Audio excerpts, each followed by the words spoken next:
I'm Victoria Baker, and this is my audience for my special occasion speech, and I am doing a eulogy. No matter how expected a death is, a person is never prepared for it. I was blessed to have such a kind-hearted, loving man to be my grandfather. He always had a smile on his face and was welcoming to everyone that came around. He loved his family more than anything, and he loved showing that he loved his family.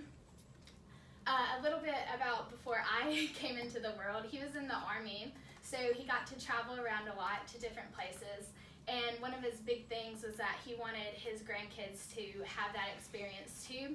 So my cousins, who are a lot older than me, got to travel around with him, and he would show them like all parts of the United States and tell them stories about like when he went there the first time.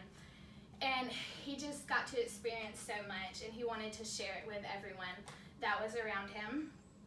He he had a heart surgery a couple years back before I came along, and it just showed he was so strong because it was like an emergency. They had to repair his left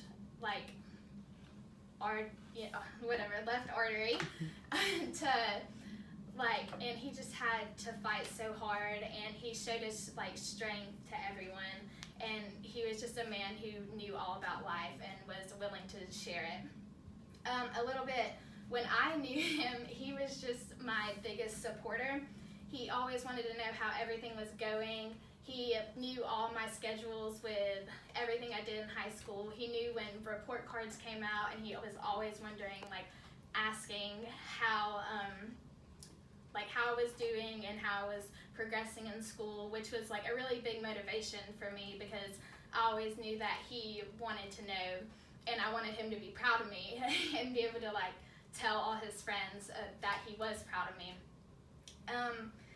And even when I was picking a college to attend to, he played a big role in why I picked South Alabama. He encouraged my mom to come here when she was trying to pick universities, and he just was always into it, was always telling me what he thought was best for me, and he always had my best intention in mind.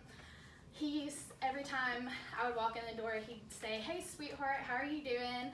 And we'd always sit on his couch and watch game shows and just eat cookies because they always had the best cookies at their house.